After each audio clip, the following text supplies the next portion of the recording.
To the COB series. My name is Linda Rao. I am the Faculty Quality Manager supporting the College of Business.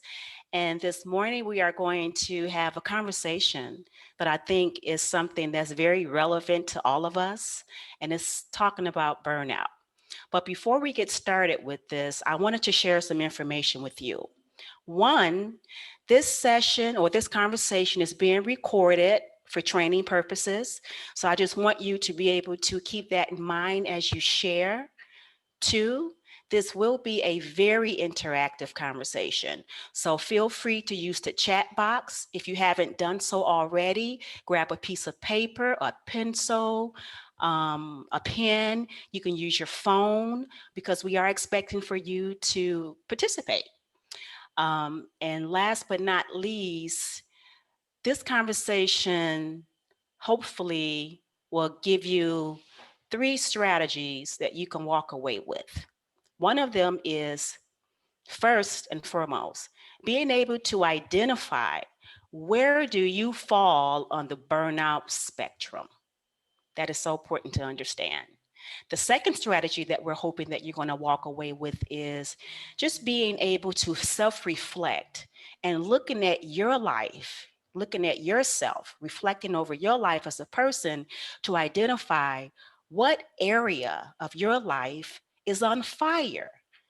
Not just being stressed out, but burnout. What area is on fire? And also at the end of this conversation, we're hoping that you'll be able to add to your toolbox some strategies that you can use in your classroom to help reduce burnout when it comes to teaching. So with that being said, we're going to bring up our speaker this morning, which is Dr. Liz Cummings. She is the faculty developer who also supports the College of Business. And she's going to open up this conversation first by just giving some context to what is burnout? What does it mean? How do we define it? So without further ado, let's welcome Dr. Liz Cummings up to the virtual platform. Thank you, Linda. I appreciate the intro. Today, I'm going to show a few slides to kind of give us an opportunity to kind of get the definitions set and kind of get our vocabulary kind of all on the same kind of working level. But we really want this as something that is interactive with each other and that we feel kind of like we're in a safe space or a brave space to be able to share how we're feeling right now at this moment about burnout.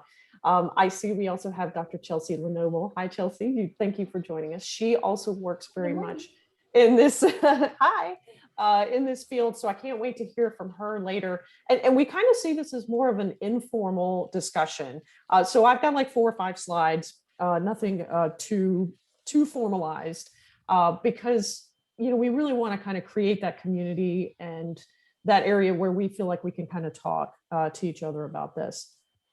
So I wanted to start off just by sharing a quote that was recently posted by a University of Delaware professor, where she said, "Maintaining our mental health and engaging in self-care should be a priority in a way that we haven't fully recognized yet." So we're obviously in the second month, in the second April of COVID. I'm sorry, somebody said that on the news the other day, and I almost fell over because it really is. Here we go, kind of in the second year of this. So certainly, this is contributing to our overall issues with burnout. And the term burnout is being used a lot in media, and rightfully so, and in particular in reference to higher education. So you've probably seen it a lot in some of the discourse that's coming out with the websites like Chronicle of Higher Education and Inside Higher Ed and so forth. But I'll admit, I was using burnout and the term burnout as a little bit more of a catch-all term.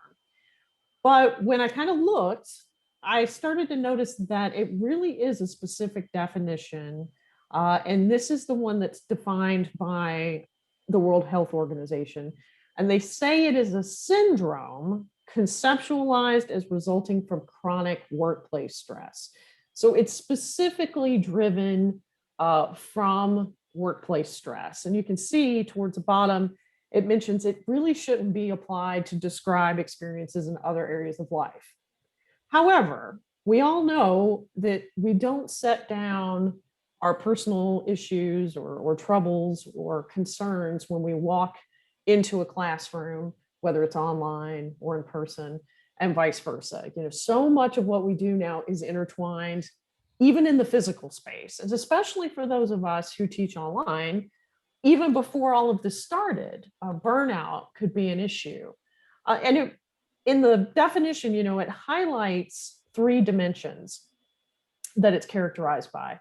It's feelings of energy depletion or exhaustion, increased mental distance from one's job, feelings of negativism or cynicism related to one's job, and reduced professional efficacy.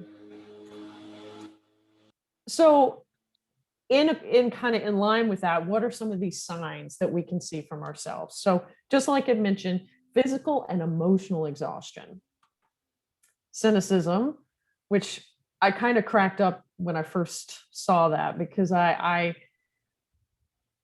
hear it in my head sometimes. So I get where this is coming from. Feelings of ineffectiveness, like no matter what you do, you really just can't be effective or you know, execute change in any way in any way. And feeling a lack of accomplishment, this is something that also works along with these kind of negative physical symptoms that we're having. And finally, detachment, where you almost like disconnect yourself from what's happening, particularly with your students and in the classroom. So just a quick little thing that, an aside, I just want to mention, there was a conference I went to in October, and there was a faculty developer there by the name of Dr. Rebecca Pope Rourke, and she is a faculty developer at Georgia Tech, and she was discussing the Maslach burnout inventory, and it's a tool that lists a number of questions that can kind of give you an idea of where you kind of fall into on the burnout spectrum. And I thought it was really interesting because it's based on the work of Dr. Christina Maslach, and you can actually access this online, but you do have to pay for it. It's like $15, I think it is, where you can go in and you can do this. You can do this kind of survey and answer these questions, and it will kind of tell you where you fall in line and give you some recommendations on how to alleviate some of that burnout. But now Rebecca, she had done what I call like a Cliff Note style of a questionnaire and kind of like a sample section of some of these questions. And today we thought we'd do this activity so that everybody could kind of get an idea where they fall in this kind of burnout categories.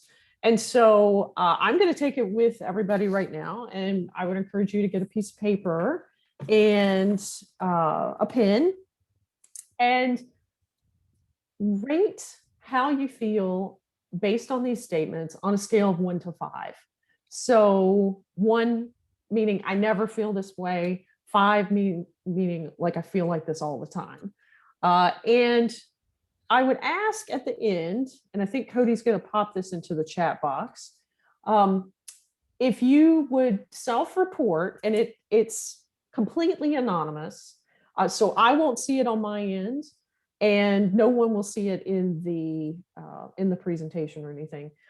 What your numbers are. Are they mostly 3s? Are they mostly 4s? You know, what are your outcomes on this? So I took this initially in October, and I was mostly, well, I don't want to say yet. I was mostly 1 number. I'm wondering now if I take it now, because we've been going a little bit longer, if I'm going to be the same number. So, and this is where I should have put the Jeopardy music, right? And so we just take a few minutes to do this, and then we'll talk about the results. So.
Okay, does anybody need any more time on that?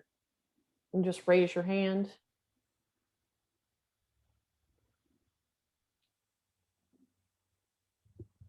Because then I'm going to go into this. Okay.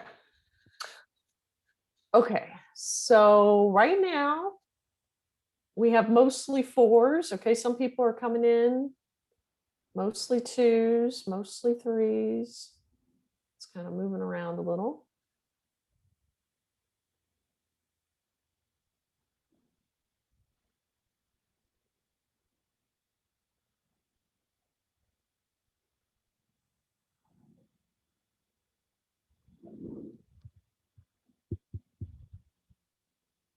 Mhm.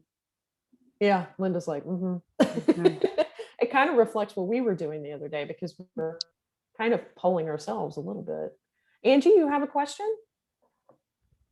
Oh, no, are you done? Is that what or you needed more time? Angela Atwell to the virtual platform. Sorry, I needed more time and then I just finished. Oh, I'm sorry. I'm sorry. Thank you. That is hilarious. Oh my gosh. Well, look, this is, we're a lot more laid back today than we normally are. So jokes are most appreciated. Yeah, Thank you, except when Linda. you called me out, I was like, ah. Yeah. And I love Linda in her cockpit sounding like she is the pilot there. Paging Angie Atwell. So that's hilarious. Oh, she used her full name. Oh, Angela. Well, Zoom probably did that for her because it's done it to me too. I go by Liz, but I've got to get an admin in there to fix it. So, Oh, wow. Okay. Got some 5s. I so appreciate the honesty. I do too. Mhm. Yeah. It was so funny while we wait. I was thinking, because I had mostly I had a lot of 1s. Oh, but then at the Amazing. end, it was all 4s. So, it's funny because it makes you kind of think, oh, I'm good until the end. And then it gets a little heavy. well, and it's interesting because the questions do kind of go from a little bit more of an individual situation to an institutional questions, if you'll notice, and organizational questions. So some of that matches, it'll skew the numbers at first, and so you almost have to say, well, if I've got a bunch of 1s and 4s, maybe I'm a 2 or maybe I'm a 3. So yeah, exactly, the progression of the questions is interesting, how she did that. And some of the questions were not expected. When I first took this, I thought, oh, okay, I kind of have an idea of what maybe they would ask, but then there were some others. So let me switch back to this. So thank you so much, everybody, for sharing your numbers with us. And I took the full inventory last week, and I would say that, let's see, so they ranked me specifically in 3 categories: emotional exhaustion, depersonalization, and personal accomplishment. And the personal accomplishment number needs to be rather high, in order to kind of help alleviate some of the other burnout issues. For me, my emotional exhaustion was a little bit high. Actually, it was pretty high. Depersonalization, I'm not there yet. That was pretty low for me personally. But then personal accomplishment was about in the middle, which I figure is about right, since I've been in my job for about a year now, and so you kind of navigate where you stand, trying to figure out, okay, am I doing what's expected? And then it's just one of those things. So as my confidence builds, probably that will build as well. So it's really fascinating. So if you are interested, yeah, Chelsea said it's long. It's really interesting to see how that works, and how some of their recommendations may or may not help you. So this was taken from the results that were given back to me. I kind of put, especially if you fall between 3 to 5 on the Maslach scale, because this is where the burnout is starting to kind of move into your life. And if you're currently suffering from burnout, know that you aren't alone. And this is one of the major reasons why I think the whole COB team just wanted to put this out there. Of course, we're not health professionals at all, or any kind of counseling professionals at all, but just creating that sense that you're not alone if you are feeling burnout. So that sense of community is extremely important for us to share with all of you. So it mentions, here are some of the steps to consider: reach out to others, seek professional help, step up self-care practices, request time off if you need it, which I'll address that in a minute. If you're concerned about a colleague, speak directly to him or her, and advocate for an employee burnout task force. So these are just some of the kind of the more general recommendations they have in the inventory, but they also have more personal ones based on your answers as well. Now, I don't know if I'm going to put this up just yet. Actually, I'll run through them really quickly. Yes, and Chelsea just wrote, massive recommendations tend to be a lot of asking burned out people to do more things. Absolutely. Chelsea, if you could turn your camera on, if you don't mind. I mean, you absolutely don't have to. But I completely agree with you on that, because it said something to me about seeking more leadership positions or something. And you're like, wait a minute, if I'm burned out, like why more stuff? Yeah, I think that, well, one of the things, like the comments about the different kind of items coming up in the Maslow burnout inventory itself, it gets at a lot of indicators of burnout, in the sense that it's the stressors, not always the symptoms. So things like being, like feeling like you have, like negative thoughts about work or frustration with coworkers, like those are more of the things that would lead to burnout.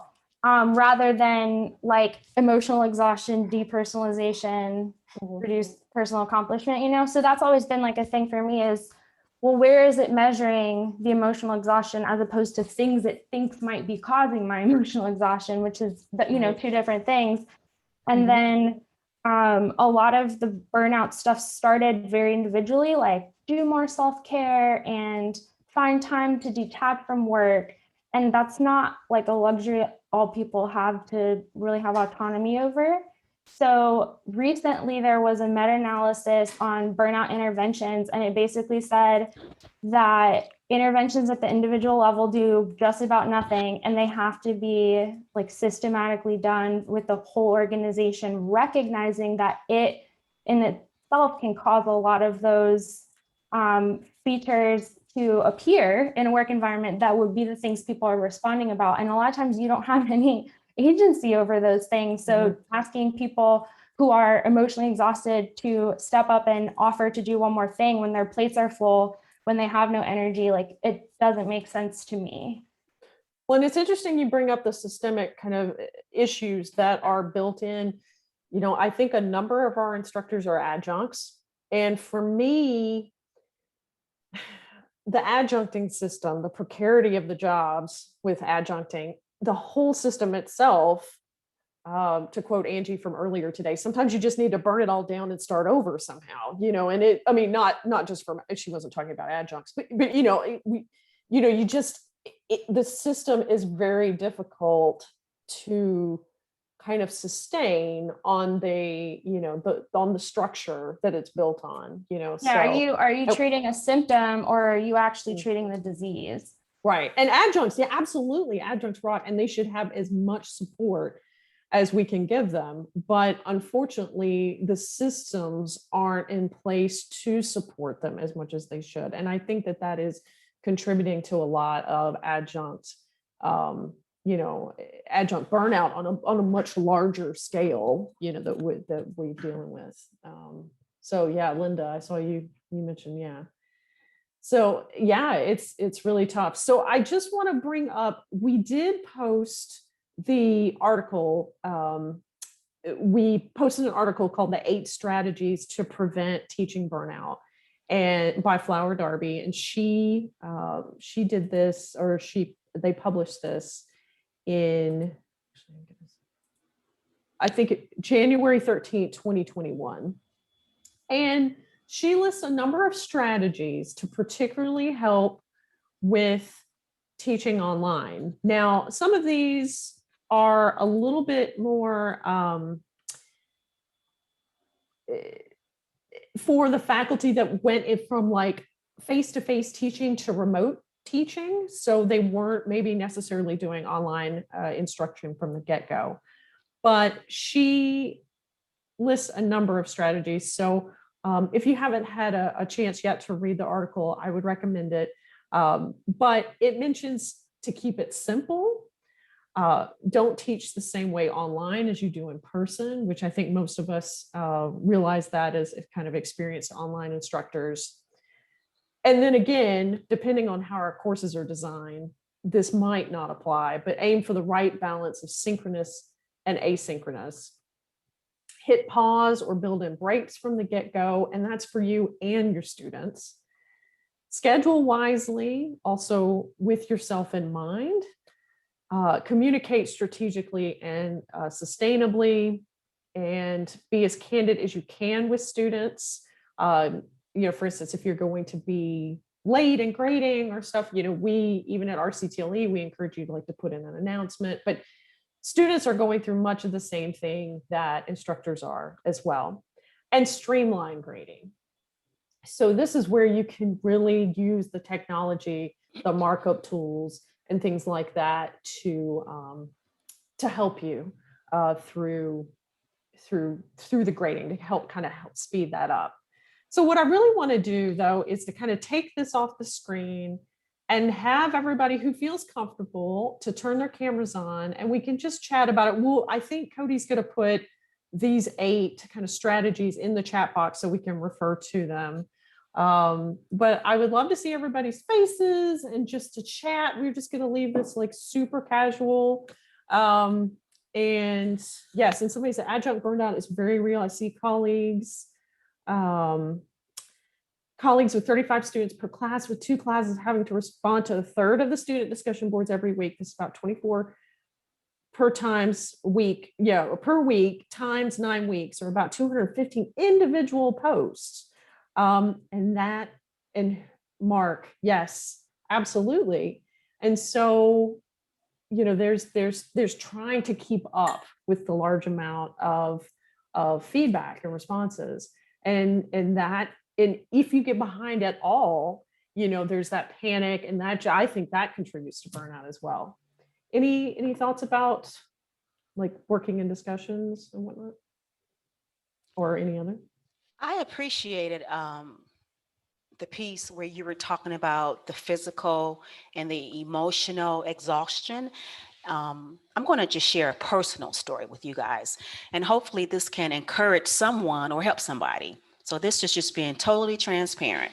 So some years ago, I used to work at another institution. It was a small private institution of higher education.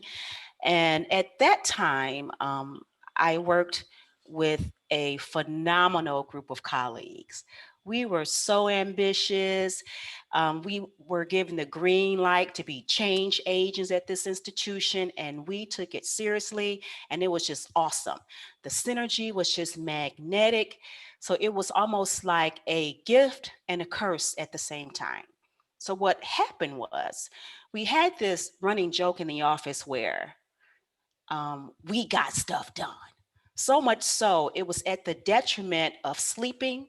So the running joke is, you sleep when you're dead, just get it done. That was our whole thing. We was all on board.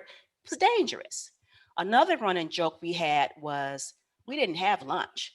We had what we called was a liquid lunch. And liquid lunch was primarily just drinking coffee, being on a go, go, go, go, go, coffee and soda, coffee and soda. Well, during that time, working at my peak level, I thought it was cool. We was creating, building programs, changing students' lives, but at the detriment of our own. So one particular day, I was at home, relaxing, sitting on the couch watching TV. I had just made dinner, and I noticed my heart was just pounding. It had done that before, but this time it was kind of scary. So I beelined it to ER, got to ER, blood pressure was just ridiculous. It was ridiculous to the point where they kept me in the hospital. I was in the hospital for a week. That turned into the best thing of my life. I was able to eat properly. I was able to rest. I got the rest that I needed. They had identified that I had hypertension. I didn't even know it. And then on top of it all, it really gave me that much needed time to reflect on what was really going on with me. And so I had promised myself, I said, once I get out of here, I'm going to make some changes. And that was what I did. So when I got back into the work environment, I had no problem with implementing one of the best things I could have ever did, which was this 2-letter word, saying no. I can't do it. As much as I would like to give my best to this project, I just don't feel that I can take it on at this time and do a great job. No. I started saying no. I started making sure I would do things like get up and move. Sitting in a stationary position for hours because you're trying to send that 100 email is not healthy.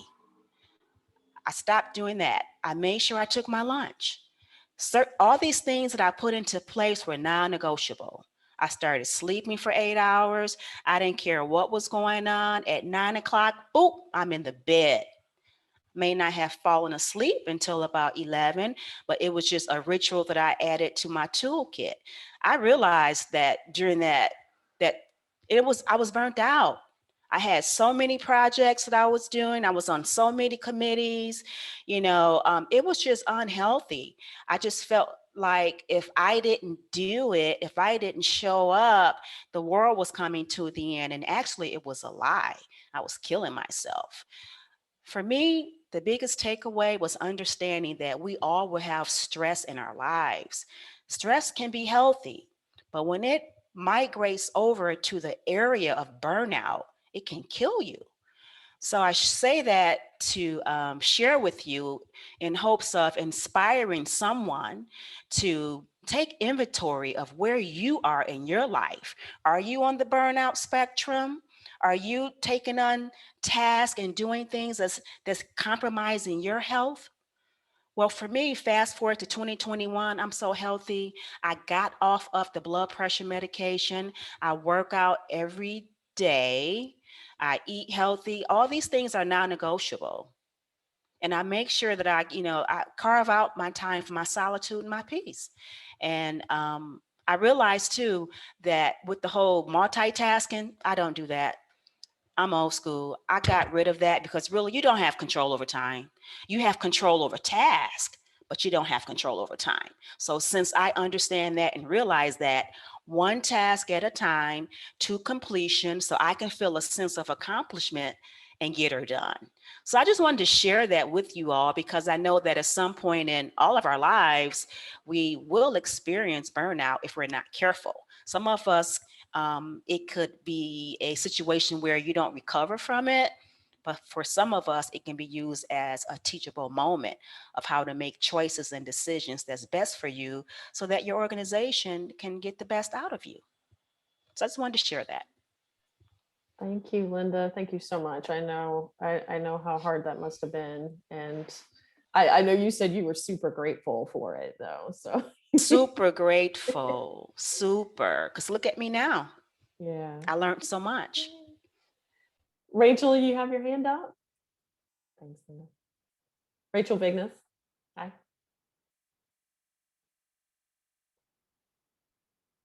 Oh.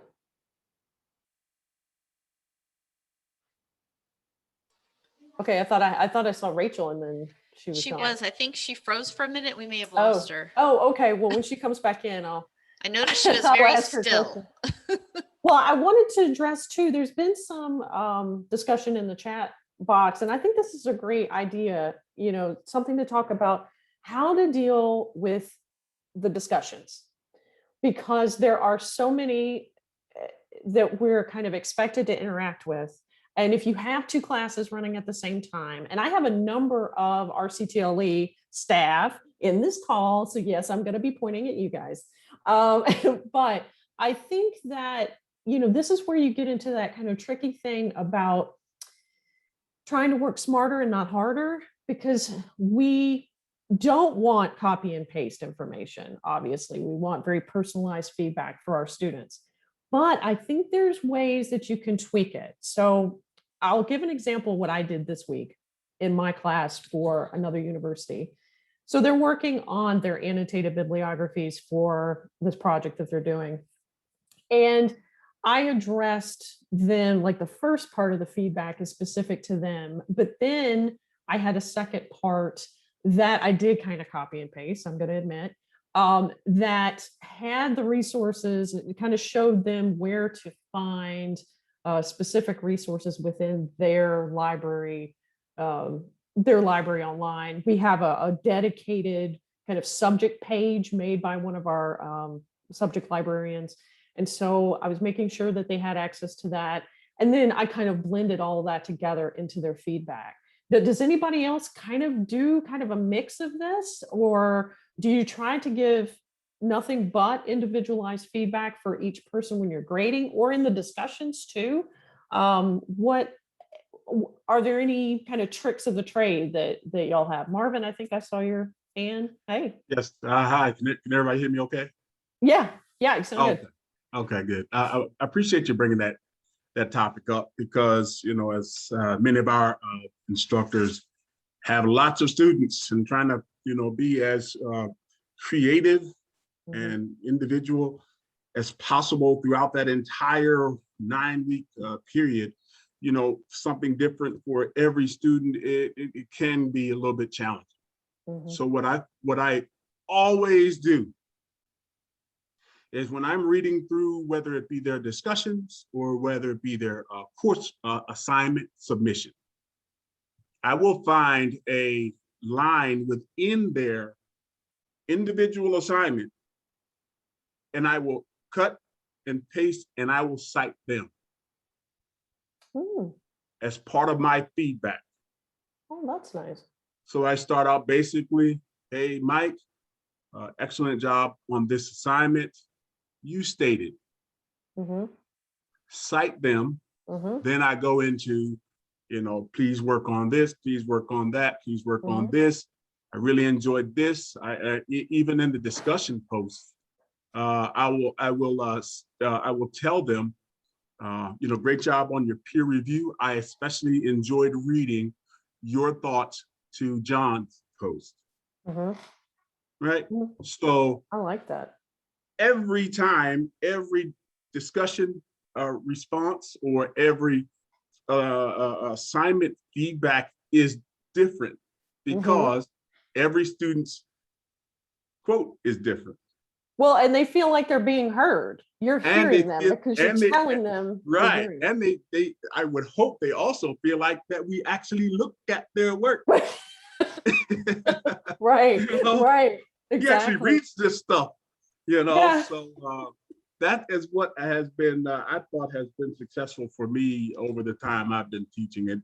It took me probably about the first year of trying to figure out how I'd go about doing that, and that has worked really well. It's funny. For some reason, I flash back to high school. I had a friend who would write, "He's a magic man" at the very end of every paper he turned into the history instructor, just to see how long it would take him to figure out he was doing it. It took a while. It took yeah. So I love the fact that you're letting them know that you're in there reading it and looking at it. So that's a great tool. Yeah. Any other, Caitlin, I see your hand up. Yes, can you guys hear me okay? Yeah. Yes, sorry, I'm in the office and I'm wearing a mask, so I don't know if people can hear.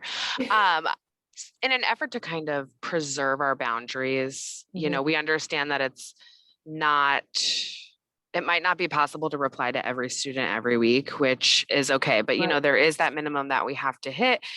And our coworker, Jamie, who works for COAS, she had a great strategy that I've always kind of passed along to instructors while coaching them.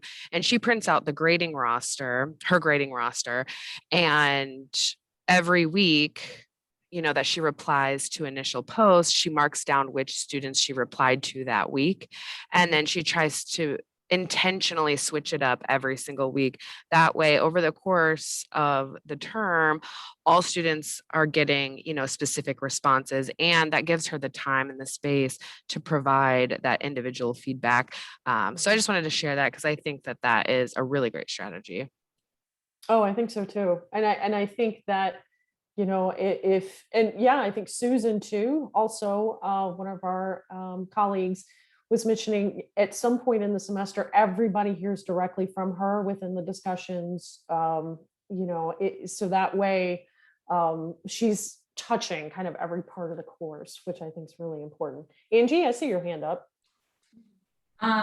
So shameless plug, we have a resource about using your roster for more than just taking attendance, and that strategy is in there. I do that as well, to make sure that I'm contributing to the amount of students that I need to contribute to, but also that I'm catching everybody throughout multiple times throughout the term. But that's not what I wanted to say. I wanted to talk about audio feedback. And so I have found this to be just an amazing tool, specifically to individualize your feedback. And back to kind of what Marvin was saying, you can't fake audio feedback. It's not a copy and paste situation. Right. And so my students have said that they really, really appreciate it. Now, I don't do it for every single assignment, but what I've been doing is I've been doing it for each one assignment type throughout the term. So every week they'll get an audio feedback item from me. And so as I'm reading what they're doing or listening to their presentation or whatever the deliverable is, I just take some notes on a scratch paper.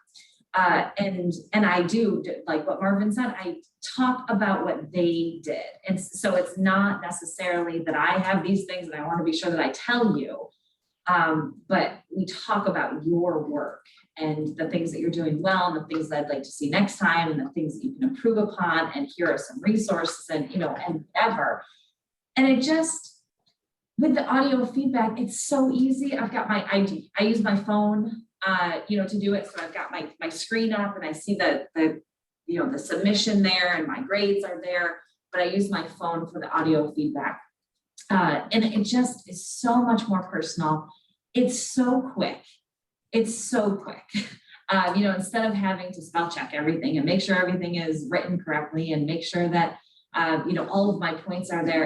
It's more of a conversation. I've actually had some students respond back to me with audio, which is really, really nice. Again, talking about that feedback loop, you're actually talking through something together asynchronously, which is a really beautiful thing. So if you haven't tried audio feedback, try it for one assignment. It's super fun. Well, it's interesting you say that because it's also their comfort level, and you can kind of gauge what they're, if they're kind of responding to them and what they're comfortable with, if they're comfortable doing audio and then they're showing you that, then that's kind of opening the door to continue that conversation that way. So I think that's extremely dialogue. What is that? Right? Yeah.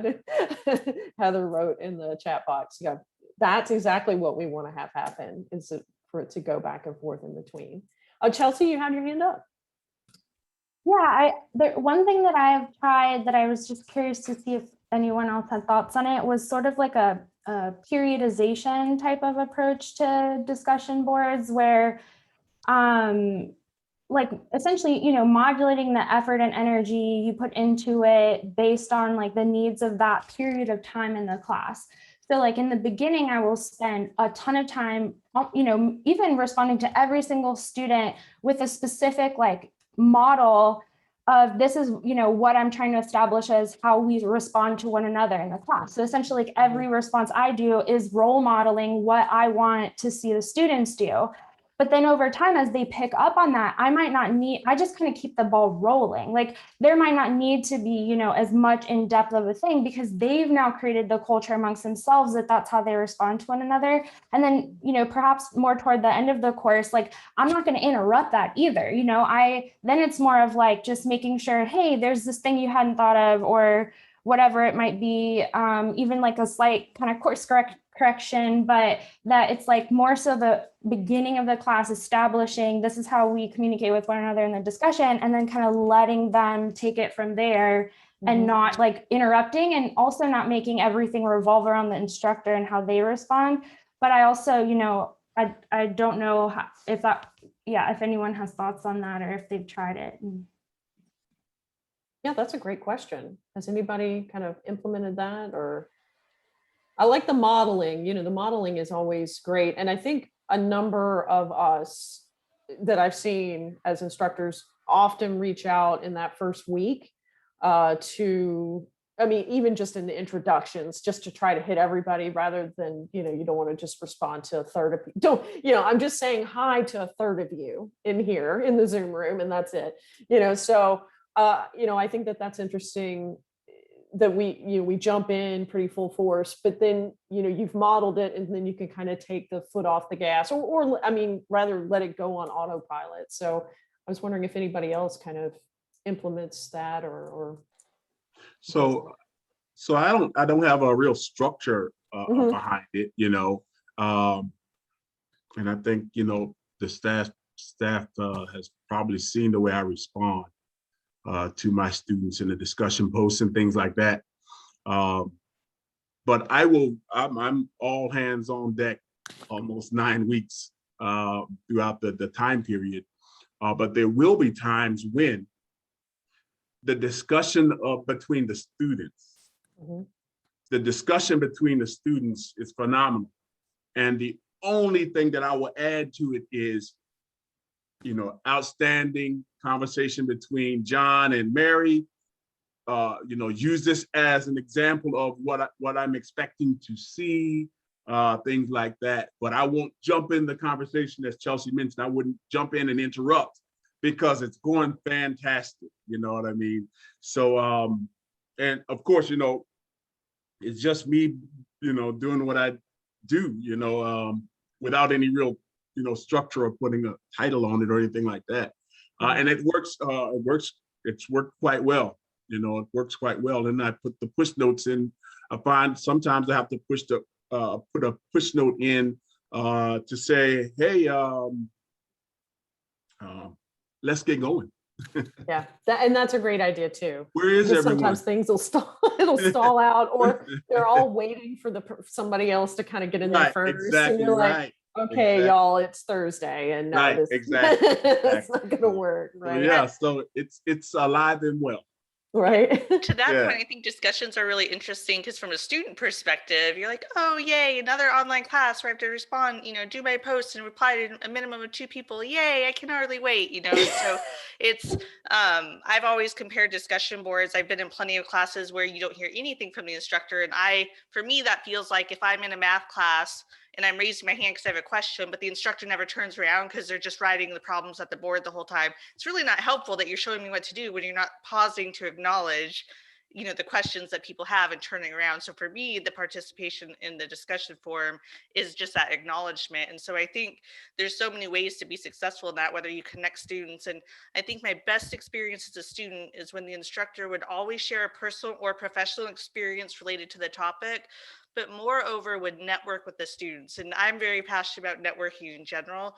But when they would say, Cody, I noticed you and James spoke with this while, Lisa and Joe spoke on this. Why do you think that is? What makes this thing? Or he would ask the questions, and then that would continue to foster the dialogue and spark that conversation. So to Marvin's point, then it was a way by the instructor engaging, while even if it was only to 5 or 6 students out of the 18 or whatnot, it still kept the dialogue going throughout the week, which I think was a really beneficial thing, instead of students sitting back and kind of waiting in the wings for someone else to go first when we're all around the globe in multiple time zones. Right. Oh, absolutely. Yeah. And I think that we love it when they kind of take that up on themselves, but at the same time, we also want to be in there, kind of moving the machine, well, not machine, but moving the discussion forward too. So, and it's finding that kind of sweet spot, like because that takes time and effort too, and keeping that going. can sometimes be really stressful when the class is so big, and I think it does add to some of the burnout sometimes that some of us have. So, Rachel, I missed you earlier. And so I'm sorry, we lost you. No worries. So, hi, how are you? Yes, you did. So I have a time-saving tip, but then also I wanted to touch on one of the other 8 topics. So the time-saving tip, and this kind of builds on what Cody was suggesting with the discussions relating to a specific topic, is perhaps if I have an example that I've used in other classes that is related to a specific either topic or company that I'm using as the example, I'll do a quick, Control F in that whole discussion thread to find a student that has already made a comment or something on that specific topic. And then I can use that as the launch to reply to build on that conversation. So again, Control F, fantastic tool. Yeah. Yes, absolutely. Oh yeah, that's great.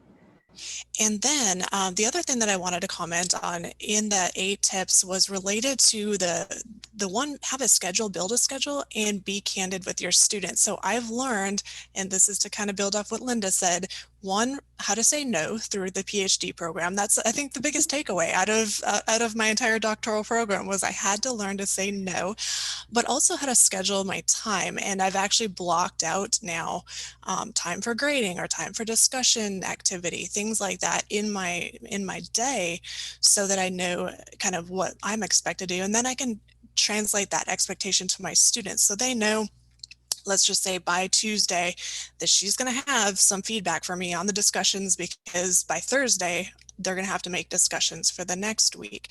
And they'll know by Wednesday that they're going to have feedback, or Thursday feedback on their assignments, because they've got to get that done by Sunday. So the expectation becomes part of because of the scheduling that's done ahead of time. Mm-hmm. And then when I say be candid, when you don't meet those, self-implied deadlines, because your schedule changes, like Linda, explained, I'm just very candid with the students. I think I had to post in module 2 a video that just said, hey, quick heads up, you guys don't have, grades as you kind of normally do, but it's because of this, and here, our faculty are humans just like you, and you are going to experience some of those. We experienced those, I think it was Ernie had gone down for a period of time, or there was some internet situation.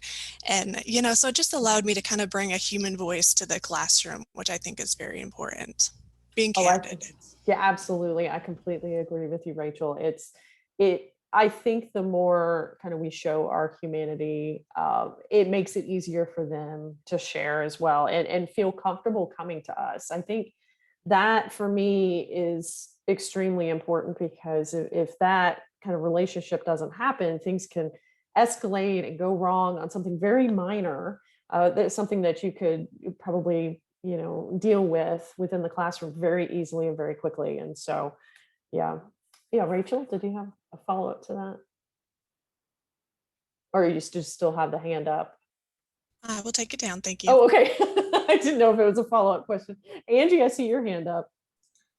Yeah, I just wanted to say, a couple people ago, they were talking about, I think you mentioned it, Liz, about making that personal connection at the beginning of the class. And so, and I thought Rachel might talk about it too, but some of us have been doing Zoom meetings at the beginning of our classes. And I can tell you that has made a huge difference, and I teach for Riddle and I teach for another university, and sometimes you can just go through the motions. And as we're talking about some of this burnout stuff,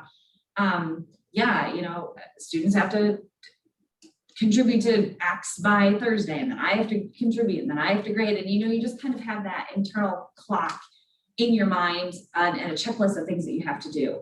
But when you've made a personal connection with your student, it changes all of that. And again, I do use my roster. I have notes on my students about where they are, what their degrees are in, how close they are to earning those, what their family life is, what their job is, so you can add those personal connections into those contributions that you're making in feedback or in the discussion. And that it makes a huge difference for me as an instructor, because I'm excited to touch base with this person that I know. You know, I have a connection with them. I know them, we've talked, so I meet with them at least at the beginning, and then I have a final project in my class. And so I do like to meet with them if they want. All of this is optional. If they want in the midterm as well, just so we can kind of chat about what's to come and what expectations are and how I can help and resources and those sort of things. But again, those personal connections help to fill my bucket, and it helps to help me feel less like a taskmaster and more like a teacher. And so I recommend that to people. Try it out. Again, opt in. It's not. It does take some time, but it's also really fulfilling. Well, and to follow up with that, Angie, having read the Flower Darby article, she makes an interesting point about synchronous really can be draining in a way too. She talks about, breakout rooms can take a lot of energy and things like that. So, how I'm just kind of throwing it out there, as kind of devil's advocate about, we making those connections are certainly important, but it's also, are we zoomed out? Is it adding to the burnout? What are the thoughts on that? I mean, I know when I was in the conference recently and it went to breakout rooms, we lost half the people. Like it went from like 120 people down to 60 in 1 second. It was like, oh, we're doing breakout rooms. Oh no, we're not. Like, and then everybody left because they just didn't have it in them, at that point to really, be in there. So, I know conferences are certainly different than classes and, but what are your thoughts about that? For me specifically, I'm literally in meetings on Zoom all day, every day. I mean, that is, I'm a meetinger and that is what happens. A meetinger. But my students aren't, they're a lot of them, some of them were working from home, but some of them were still in their regular jobs. They're masked up now, but they're still doing their regular jobs. And so I didn't get that from any of my students, that I found that they were zoomed out. Are you zoomed out? Oh, I for sure am zoomed out. But again, it's the interactions. So you get it's different being in a passive participant in a conference or a passive participant in a meeting, and really engaging in a content that I'm passionate about, that I'm trying to get my students excited about, and really doing my passion is teaching and learning, and so doing that again fills my bucket. So, but that is me. I'm a teacher, and so I think that's important to note though. And then somebody, I think Cynthia, it was Chelsea, talked about how do you navigate when their schedules were incompatible. I haven't had that issue. Some students said that they were interested in meeting, and I just worked around them. If they want to meet with me, I'm going to make it happen, because there are some students that don't want to meet with you, and so okay, but if a student is asking me for something, I'm gonna make it happen. So I don't know if anyone has any other suggestions for that, but there were some people that we called, that it didn't have to be Zoom. It was an individual session. Zoom just happens to be inside of the course, and it's an easy thing to do. So we kind of did that. But yeah, if anyone else has suggestions or talks about that. But yeah, again, for me, this built me up, even though it was something extra and more time. It helped me feel more accomplished, and so potentially I can answer some lower numbers on that inventory as a result. Yeah, that's good. I didn't have too many lower numbers. Fair to Midland, as we would say from Mississippi, but it's and that's the point. Everybody's going to be in a different position. Like if you take the same thing in maybe 3 months from now, the numbers could look very differently. So yeah. And the only other feedback I would have too, based on just being in the military environment overseas, is I think the most successful thing, going to your point, Chelsea, just about the availability and working in schedules, is when you when you don't make everything so cookie cutter and you acknowledge, you give options, or you throw out a couple ideas and you don't say, I'm only available Monday from 5 to 6 p.m. Eastern, or, when I think when an instructor promotes that they are there to help, a student is likely to respond to that. So that little olive branch, so to speak, of just saying, I'm available, I have these 3 times set up. If this doesn't work, please let me know. Or if you're in a different time zone, or you need weekends, or you need this, it really just that gesture of knowing that you're willing to do it can go a long ways. And I also think recording, like if you're doing a mini lecture, just doing a recorded Zoom link that maybe students can play back, and then they can reach out to you from questions too, versus like an individual Q&A. Sometimes that goes a long ways for the students that are overseas, or who have, they're working overnight, or just for whatever reason it's incompatible with your location and availability. Yeah, perfect. I think we always kind of have to keep that in mind. Also from kind of a UDL perspective as well, when you're talking about accessibility for everyone. And, because they're not all going to have the same levels of connection, whether it be internet or equipment or time or space. All these things we have to kind of consider too when we're reaching out and being available to them. But in the end, we still have to take care of ourselves as much as we're the givers, right? And Angie's talking, she's like, I'm a giver. I'm out here. This is what I do. I'm a teacher. I'm going to make sure I'm there for my student. And that's how we all feel. And that, I think, is what's making a lot of us susceptible in a lot of ways to this burnout. And Chelsea's shaking her head yes. Did you have any comments you wanted to make with that, Chelsea? I just put in the chat a link to Adam Grant's podcast, Work Life, the specific episode on burnout. I really like it. And I went in the beginning of it, it talks about how sometimes, I'm pretty sure it's in the beginning, sometimes, it involves doing another thing, but it's a thing that you feel is very rewarding and meaningful. And to me, that initially was so counterintuitive, because to me, it's like, when I'm burned out, I can't do, it's like, that's the whole thing, is I cannot do one single more thing. But it's like, okay, well, if you're stuck, look to that, look to what you can do to make you feel like you're making an impact. And then it will help kind of get you unstuck in other ways too. That is an excellent point. And then that also goes back to what Angie was saying too, with, it fills her bucket, right? And it does. And I think that's, we're certainly not in this for the money, as we always say, right? But we are, we're here for the students, and we want to be able to have enough to give them as well. But, a lot of what I get back from the burnout inventory is they were saying, the opposite of kind of, what do you call it? Kind of depersonalization is engagement. It's when you want to do it and you want to be engaged.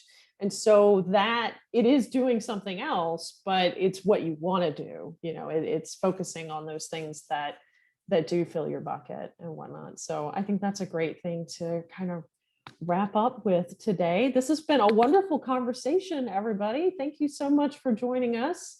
And, if you want to stick around and talk a little bit more, certainly feel free to. We have our next COB series on May 20th, and guess who it is? It's Angie Atwell.